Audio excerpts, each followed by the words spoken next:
तृणमूल कांग्रेस के लिए आज एक सुकून भरी खबर आई। बीजेपी सांसद और बंगाल बीजेपी युवा मोर्चा के अध्यक्ष सौमित्र खान की पत्नी सुजाता ने बीजेपी का साथ छोड़ दिया है और वो शामिल हो गई हैं टीएमसी में। फिर तो उन्होंने बीजेपी पर ताबड़तोड़ कई आरोप लगाए। आज तक से खास बातचीत में जमकर निशाना साधा, लेकिन बीजेपी सांसद सौमित्र खान की पत्नी ने बीजेपी का दामन छोड़कर टीएमसी में जब वो शामिल हुई तो पति ने तलाक तक की बात कह दी। और वहीं बीजेपी सुजाता पर अवसरवादी होने का आरोप लगा रही है। सुनिए, जब आज तक से खास बातचीत हुई तो सुजाता का क्या कहना था। अब तृणमूल कांग्रेस में शामिल हो रही हैं सुजाता, क्या कारण है जो आपने बीजेपी छोड़ दी?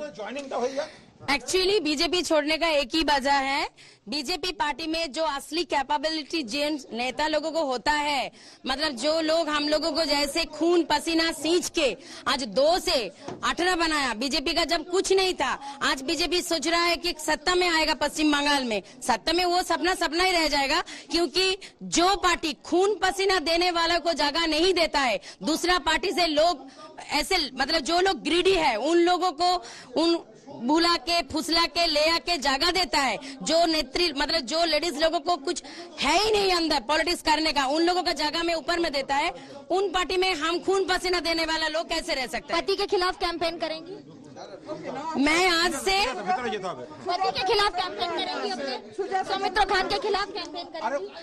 पार्टी मुझे जो दायित्व देगा, आज से मैं मेरा जो फेवरेट लीडर है वेस्ट बंगाल का नहीं, वो इंडिया का सबसे ज्यादा लेडीज लीडर में नाम जिसका 1 नंबर में आता है वो है मेरी नेत्री ममता बंदोपाध्याय और मेरी दादा अभिषेक बंदोपाध्याय। उन लोग आज से जो दायित्व देगा तृणमूल कांग्रेस परिवार में मुझे शामिल करने के बाद, मैं खुशी से अपना खून देके पसीना देके मैं वही दायित्व आज से पालन करूंगा।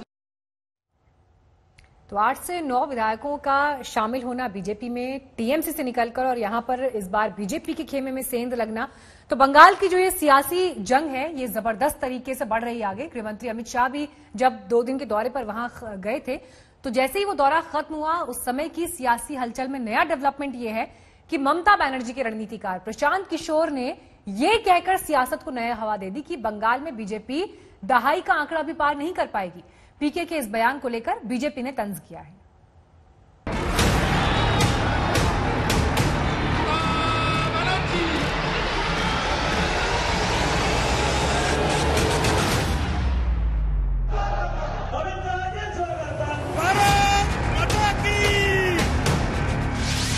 बंगाल में किसका बजेगा डंका? ममता का दांव बीजेपी पर पड़ेगा भारी या फिर बीजेपी के चक्रव्यूह में फंसेगी टीएमसी? 19 और 20 दिसंबर को ममता दीदी के गढ़ में अमित शाह ने ताकत प्रदर्शन किया और बता दिया कि बीजेपी का इरादा क्या है। शाह ने ऐलान कर दिया कि उनकी पार्टी मिशन 200+ में कामयाब होगी और सत्ता का सफर पूरा करेगी।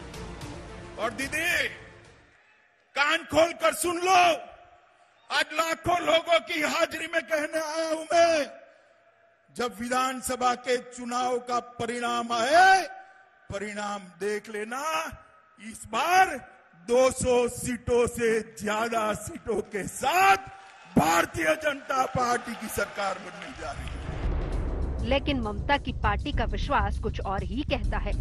पार्टी की माने तो बीजेपी इस बार भी डबल डिजिट पार नहीं कर पाएगी। ममता दीदी के रणनीतिकार प्रशांत किशोर का ये सबसे नया दावा है। ट्वीट कर पीके ने बीजेपी को चैलेंज कर दिया। कह रहे हैं कि उनका दावा सच नहीं हुआ तो ट्विटर ही छोड़ देंगे। पश्चिम बंगाल के चुनावों में बीजेपी डबल डिजिट पार करने के लिए जूझती नजर आ रही है।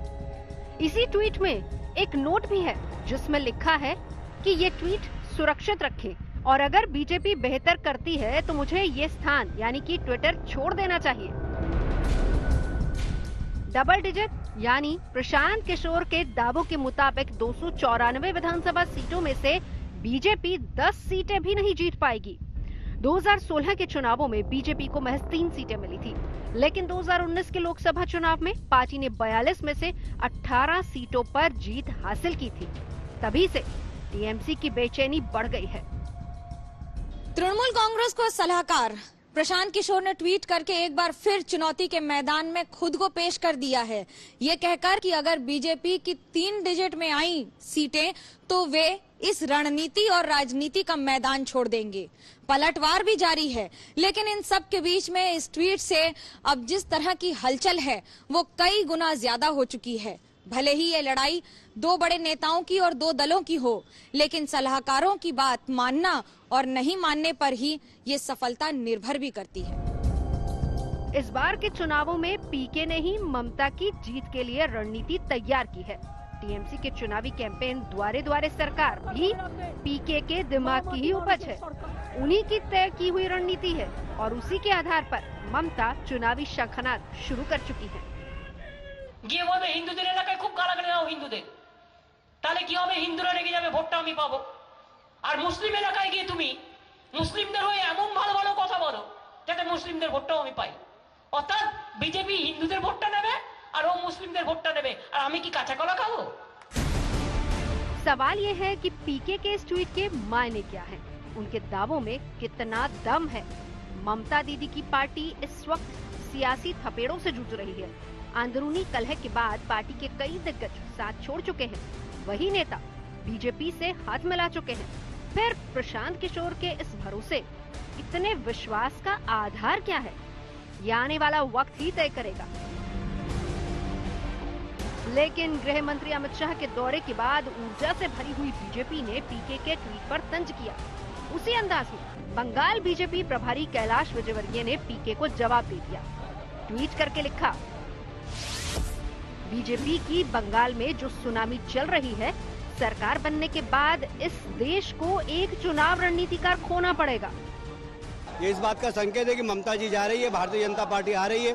मोदी जी के प्रति विश्वास है, अमित शाह जी के प्रति विश्वास है, भारतीय जनता पार्टी के विश्वास है और ममता जी की उल्टी गिनती प्रारंभ होने का संकेत है।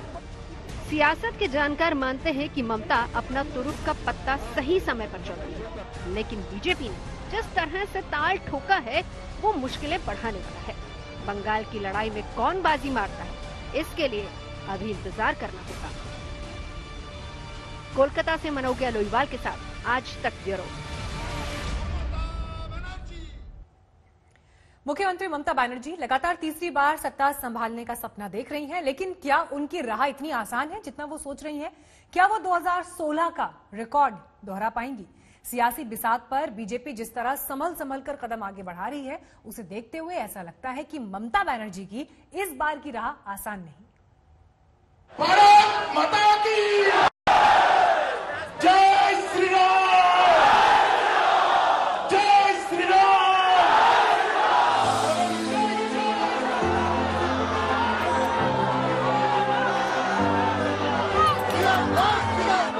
बीजेपी की ये हुंकार ममता की मुश्किल बढ़ाने वाली है।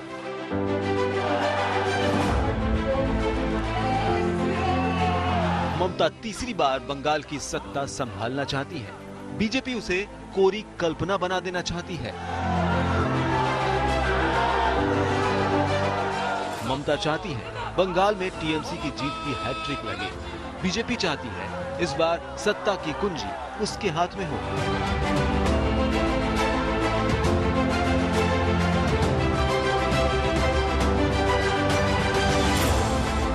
ममता दीदी बांग्ला माटी मानुष को आवाज दे रही हैं, तो बीजेपी भी बंगाली अस्मिता का दांव चलकर बाजी मारना चाहती है।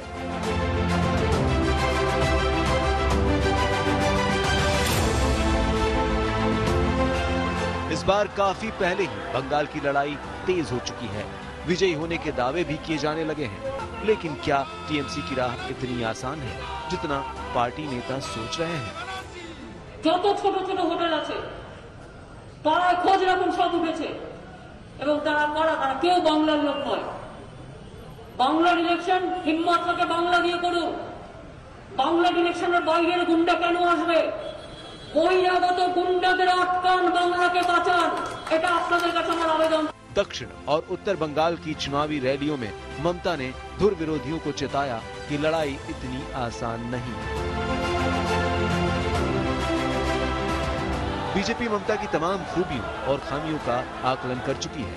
अब मौका है चुनावी बिसात पर चाल चलने की।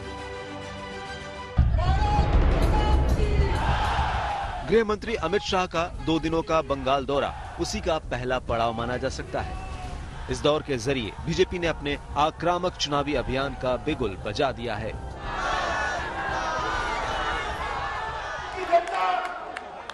परिवर्तन करना चाहती है। ये परिवर्तन कोई एक व्यक्ति मुख्यमंत्री बदलने का परिवर्तन नहीं है। तृणमूल कांग्रेस की सरकार की जगह भारतीय जनता पार्टी की सरकार बनाने की कवायद नहीं है। ये परिवर्तन जो होने जा रहा है बंगाल में, ये बंगाल के विकास के लिए परिवर्तन है, बंगाल को आगे बढ़ाना। 19 दिसंबर को मिदनापुर पहुंचे थे गृह मंत्री अमित शाह। पहले दिन उन्होंने स्वामी विवेकानंद के पैतृक आवास पर जाकर दर्शन किए, शहीद खुदीराम बोस को श्रद्धांजलि दी और फिर रोड शो किया, समर्थकों को संबोधित किया, पार्टी नेताओं संग बैठक की और उन्हें आगामी चुनाव में जीत का मंत्र दिया। और से आप सभी का आभार भी व्यक्त करता हूं। उसके अगले दिन यानी 20 दिसंबर को वो वीरभूम पहुंचे। गृह मंत्री ने वहां शांति निकेतन में गुरुदेव रविंद्रनाथ टैगोर को श्रद्धांजलि दी, बाउल लोक गायक के घर पर भोजन किया और फिर बोलपुर की धरती पर समर्थकों की भारी भीड़ की मौजूदगी में रोड शो के रूप में ताकत प्रदर्शन हुआ। भारतीय जनता पार्टी का अध्यक्ष रहते हुए मैंने ढेर सारे रोड शो देखे हैं, करे हैं और ढेर सारे रोड शो को आयोजित भी किया। मगर आज कहना चाहता हूं कि आज के जैसा रोड शो मैंने मेरे जीवन में नहीं देखा। और ये जो रोड शो दिखाई पड़ता है वो बंगाल की जनता का नरेंद्र मोदी जी के प्रति जो प्यार और विश्वास है उसको। ममता और उनकी पार्टी अलग अलग मंचों पर बीजेपी नेताओं के दौरे को लेकर आउटसाइडर इनसाइडर के आरोप लगाती रही है। गृह मंत्री ने उन आरोपों पर भी बेबाकी से जवाब दिया। मैं बंगाल की जनता को कहना चाहता हूं, ये भ्रांति फैलाने का प्रयास है। ममता दीदी, आपको हराने के लिए किसी को दिल्ली से आने की जरूरत नहीं है। आपके सामने भी बंगाल का धरती पुत्र खड़ा रहेगा, आपके सामने ही भी बंगाल का ही आदमी लड़ेगा और आने वाला मुख्यमंत्री भी बंगाल की मिट्टी का ही मुख्यमंत्री हम बंगाल को देने जा रहे हैं। बंगाल में बीजेपी तू डाल डाल तो मैं पात पात वाली रणनीति अपना रही है। ममता के हर सियासी वार पर बीजेपी पलटवार कर रही है। साथ ही आक्रामक रणनीति के जरिए पार्टी ने ममता दीदी की नींद उड़ा दी है। कोलकाता से मनोजिया लोईवाल के साथ आज तक ब्यूरो।